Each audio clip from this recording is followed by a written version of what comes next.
हाय बच्चों, कल हमने साझेदारों के प्रकार में दायित्व की दृष्टि से साझेदारों के प्रकार पढ़े थे और व्यापार संचालन की दृष्टि से साझेदारों के प्रकार पढ़े थे। आज हम तीसरा पढ़ेंगे अन्य दृष्टि से। अन्य कितने प्रकार के साझेदार हो सकते हैं उनके बारे में। पहला है उप साझेदार। उप साझेदार इसका अर्थ होता है जब कोई साझेदार अपने फर्म से कमाए गए लाभ को बांटने हेतु किसी अन्य व्यक्ति से अनुबंध कर लेता है तो उस व्यक्ति को उप साझेदार बोला जाता है। फिर से समझ लीजिए, जब कोई व्यक्ति या कोई साझेदार अपने को प्राप्त होने वाले फर्म के लाभ को किसी अन्य व्यक्ति के साथ बांटने के लिए अनुबंध कर लेता है या समझौता कर लेता है तो वह अन्य व्यक्ति उप साझेदार कहलाता है। दूसरा है आने वाला साझेदार। स्पष्ट है, आने वाला साझेदार।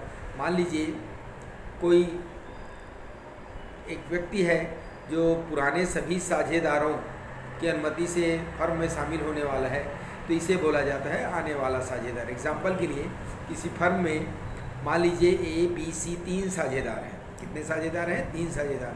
और डी को प्रवेश देने के लिए ए बी सी तैयार हो जाते हैं तो डी को बोला जाएगा आने वाला साझेदार। तीसरा है बाहर जाने वाला साझेदार। जब सभी साझेदारों की अनुमति से या समझौते से कोई व्यक्ति फर्म को छोड़कर अलग हो रहा है तो इसे बोला जाता है बाहर जाने वाला साझेदार। गुप्त साझेदार। कुछ साझेदार ऐसे होते हैं जो फर्म के प्रबंध के कार्यों में भाग लेते हैं परंतु बाहर वालों को पता नहीं चलता कि वो साझेदार है। वो प्रबंध के कार्यों को देखता है परंतु बाहरी व्यक्तियों को, किसी अन्य पक्ष को ये पता नहीं चलता कि वो उस फर्म का साझेदार है। तो इस प्रकार के साझेदार को बोला जाता है गुप्त साझेदार। वरिष्ठ तथा कनिष्ठ साझेदार, ये तो नाम से स्पष्ट है, एक पुराना साझेदार और एक नया साझेदार। पुराने को वरिष्ठ बोला जाता है और नए को कनिष्ठ साझेदार। नाबालिग साझेदार।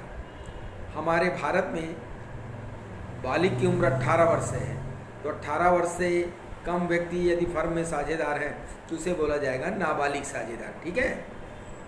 अब एक हेडिंग है फर्म में साझेदार कौन हो सकता है। एग्जाम में आता है फर्म में साझेदार कौन हो सकता है। निम्न प्रकार का जो होता है वो व्यक्ति फर्म में साझेदार हो सकते हैं। पहला वयस्क होना। पहला कौन सा है? वयस्क होना। भारत में 18 वर्ष से अधिक वाले को वयस्क माना जाता है तो वो साझेदार बन सकते हैं। परंतु कोई ऐसा व्यक्ति जिसकी संपत्ति कानून में या न्यायालय में हो और उसकी देखरेख न्यायालय करती हो तो ऐसा यदि कोई व्यक्ति है तो उसकी उम्र कम से कम 21 वर्ष होने पर ही उसे बालिग माना जाता है। तो वयस्क होना आवश्यक है साझेदार बनने के लिए। दूसरा स्वस्थ मस्तिष्क का होना। स्वस्थ मस्तिष्क का होना का तात्पर्य है व्यक्ति पागल ना हो, मतलब वो मानसिक संतुलन उसका ठीक हो तो इसे बोला जाता है स्वस्थ मस्तिष्क वाला व्यक्ति। तीसरा है अयोग्य घोषित ना किया हुआ है। ऐसा व्यक्ति जिसे कानून द्वारा अयोग्य घोषित कर दिया गया है तो वो साझेदार नहीं बन सकता। कानून द्वारा अयोग्य मतलब चोर होगा या किसी प्रकार का जुर्म किया हो या कभी सज़ा मिली हो। अगर इस प्रकार के कानून द्वारा अयोग्य है तो इसे हम साझेदार नहीं बना सकते। और लास्ट है स्वतंत्र सहमति।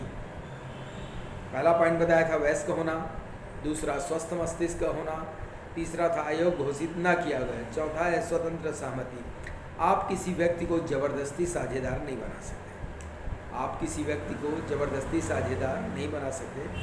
उसकी खुद की सहमति होना आवश्यक है। ठीक है, उसकी खुद की सहमति होना आवश्यक है।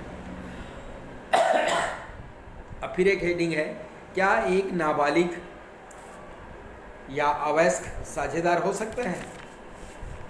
भारतीय अनुबंध नियम के अनुसार नाबालिग व्यक्ति फर्म में साझेदार नहीं हो सकता।